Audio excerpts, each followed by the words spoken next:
morning. My name is Reverend Celia Young. I am not going to follow Bruce, okay?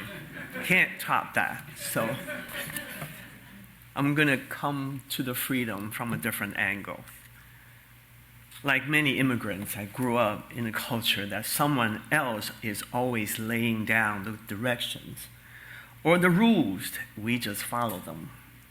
We seldom ever question leadership or authority. We didn't know we had the freedom to find or speak our truth. I chose this country as my home because it provided me with the freedom to self-express. But this freedom is not absolute, because sometimes what I freely express may really offend the hell of you. Who I am may not be accepted by you. One time I was on a flight going back to LA, and this very large man, I'm sure he's over 300 pounds, took the middle seat next to me. During the flight, he went to the bathroom and passed out and throw up in the middle of the aisle. And we had to do an emergency landing in Jackson, Mississippi in the middle of the night. By the time the airline redirected another flight to pick us up, we'd been stranded in the airport for 3 hours. It turned out this man was a diabetic who decided to drink all day before he boarded the plane. So the question is, whose freedom is more important at that moment? This dilemma prompted me to explore two major Unitarian and Universalist beliefs. One is the free and responsible search for truth and meaning. Second one is value of everyone's whole self and diversity. It seems to me that it is easy to preach on these beliefs, but harder to practice. Talking about freedom to find truth and meaning, recently I was at a gathering. A friend did something, hurt me so bad I went home and had a real good cry, followed by a sleepless night. The next morning I met up with my Zen teacher. She asked me to sit with my feelings until I find the answers. Half a day later, I realized that there was probably more than one reason why this friend behaved the way they did. I just picked the first possible reason that came to mind and made an interpretation and had an emotional response. I thought this friend intended to harm me. And I reacted to the story I told myself, and I placed the blame onto them. Buddhism teaches us the reason we tell story is because sitting in the not knowing is painful and unbearable that leads us to our fear. So we pick the first story and go with it. This is our truth, which is based on our experience, our stories, reaction, and our opinions. So when we say we value freedom to seek the truth, guess what? Everyone has their own truth. This is the challenge of being a human being. My experience fits the exact core mechanism of human psychology or cognitive behavior model. It goes from event to meaning to reaction. We usually react not to the events themselves, but we react to the story we tell them. Remember the story about the sixth blind man touching the elephant? Everybody walked away with a different reality, different story, and different reaction.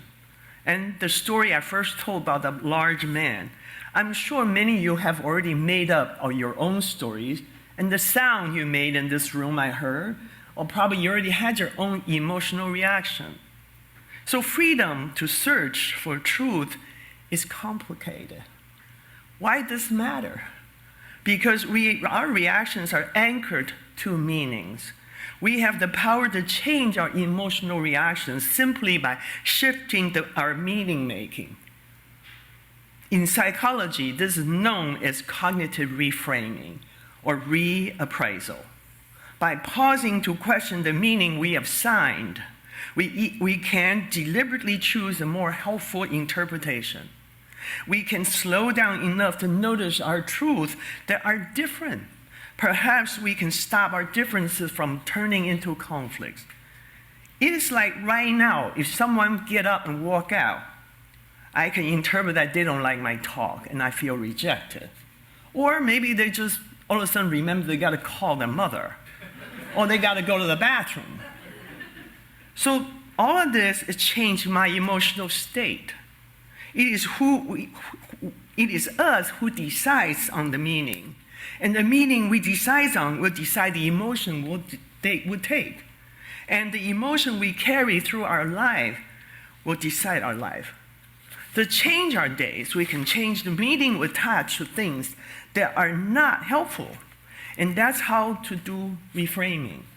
Otherwise, it's too easy for us to fall into a blaming game, either onto others or ourselves. We ended up in a cage surrounded by our own suffering. In the West, the concept of freedom is freedom to, mainly about controlling the external environment. But Buddhism focuses on freedom from. It means that breaking free from our internal mental prison or cage. This is true meaning of liberation. In Buddhism, freedom, or we call nirvana or moksha, is ultimate liberation from suffering. We'll call it dukkha. Or endless cycle of rebirth, we call it samsara. Our suffering comes from three major sources.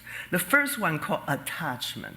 It means wanting to keep something good forever and won't change.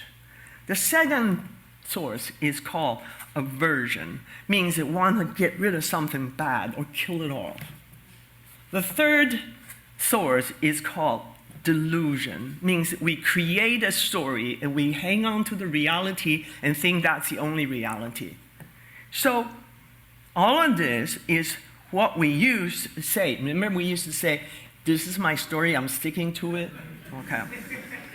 The suffering help build the solid prison we put ourselves in. One way to free ourselves from suffering is to practice letting go. When I realized I could reframe my meaning making and choose a different emotional response to the earlier story about my friend, all of a sudden the sky opened up a little bit and I felt free from the suffering. I remember seeing a picture of a man in the cage, but the door is open. This means that we all know that any time we could leave the cage. Coming from China, Confucianism taught us that freedom is without structure or anchor or boundary. Like the story says, what happens if everybody does it? So it sounds like there's a rule behind it. So if there's no rule, freedom is turning into chaos. Well, so since I'm younger life, I've always relied on someone else's ability to set up anchor or boundary for me so I could feel free and safe. Growing up, I followed my parents' rules. In the school, I followed teachers' rules. And when I was working inside corporation, I followed my boss's rules. For 9 years, I paid more attention to my then husband, what he wanted, until I realized I was a doormat. At age 33, I got a divorce. I started to ask what I wanted and examine who I really am. Freedom does not mean anything until we know ourselves and have a vision of where the world is and negotiate the boundary on our own. When dealing with differences, the smart move is to slow down and pay attention and notice how different our experiences are, and before we get wrapped up in the blaming game. When my meaning is not your meaning, this is when our experiences are different. We Unitarian Universalists are supposed to practice our belief in respecting differences. When we do not handle the differences well, conflicts arise. Conflict leads to right and wrong struggle instead of looking deeply into the right and left differences. True Unitarian Universalists view conflict as a natural part of community and an opportunity for spiritual growth.